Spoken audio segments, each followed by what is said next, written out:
Historien omkring din problemstilling, og hvordan har den fyldt i dit liv? Jamen, den har fyldt i form af, at jeg ikke har turde kunne gå rundt i bikini og stramsiddende tøj, og de har tænkt, det der med at vise, at det har været svært. Og ikke kunne tage børnene med på stranden. Det holder bare ikke når der er 5. Og det er fordi, du var for tyk? Ja, jeg har ikke haft det særlig godt med helt den størrelse, jeg havde. Og jeg var helt oppe og veje 94 kilo. Så det har været svært at komme af med. Hvad vejer du i dag? Jeg vejer 68. En stor forskel. Meget. Hvad blev du tyk af dengang? Jamen, jeg har fået spist, når jeg har kedet mig. Jeg har spist, når jeg har været ude af familien, så har jeg spist hele kagen i stedet for kun et stykke kage måske. Det er ikke så godt. Så der har været mange ting, når man har siddet derhjemme alene.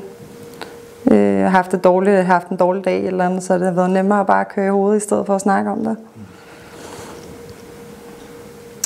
Har du prøvet andre behandlinger eller kurer, før du kom til hypnose? Jeg har prøvet Saxenda, som en sprøjte, man kan få, der nedsætter appetitten, og det gjorde den så også. Den stoppede det fuldstændig, og det er så heller ikke sundt. Så den måtte jeg igen. Og så har jeg været på Nubo, og jeg har trænet, og jeg har gjort rigtig mange ting for, og jeg har bare ikke følt, der er noget, der virkede. Hvordan fandt du frem til mig og at købe hypnose? Jeg så en reklame på nettet og tænkte, ja, hvorfor ikke? Nu har jeg prøvet alt andet, så kan vi lige så godt give hypnose et skud også. Så give it a go. Hvad var din viden omkring hypnose, inden du kom her første gang? Meget, meget lidt. Jeg troede på det, man så på film. Det der med at stå og gø som en høne, eller gø som en hund, eller kluk som en høne, hedder det. Så det... Men man bliver overrasket. Kan du med dine egne ord fortælle om dit første møde med mig? Hvordan oplevede du det? Fik du den information, du har brug for, og alle de ting for at forstå, hvad forløbet egentlig gik ud på? Første gang jeg mødte dig, det var jo hyggeligt. Du var god til at gøre mig tryg. Jeg fik al info, alle spørgsmål, jeg havde, blev besvaret, og du var god til at lægge et forløb, der passede til mig, og høre omkring, hvad der fyldte for mig. Så ja, bestemt. Fedt.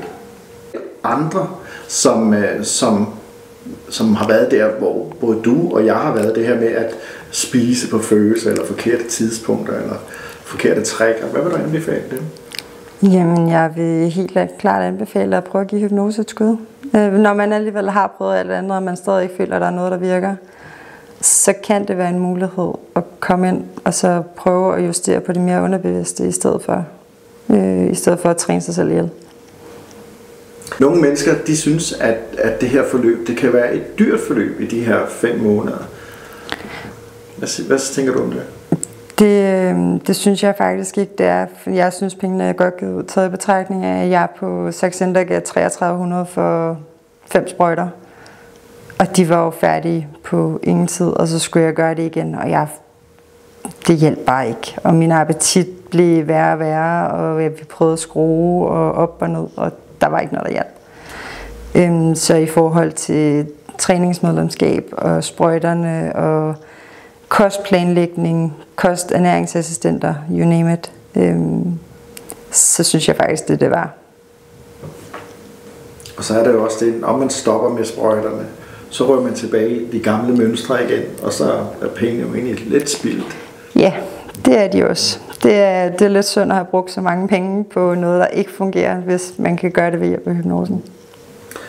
Jamen, man skal vælge dig, fordi du er sjov, og du gør det trygt at være i, og det er nemt med dig, når det er, du gør sådan, så man er tryg, og man har de her udfordringer. Du interesserer dig for at gå ind, hvad hjælper dig bedst? Hvordan gør vi det her bedst? Tusind tak. Velbekomme. Det har været hyggeligt. Dejligt. Ja.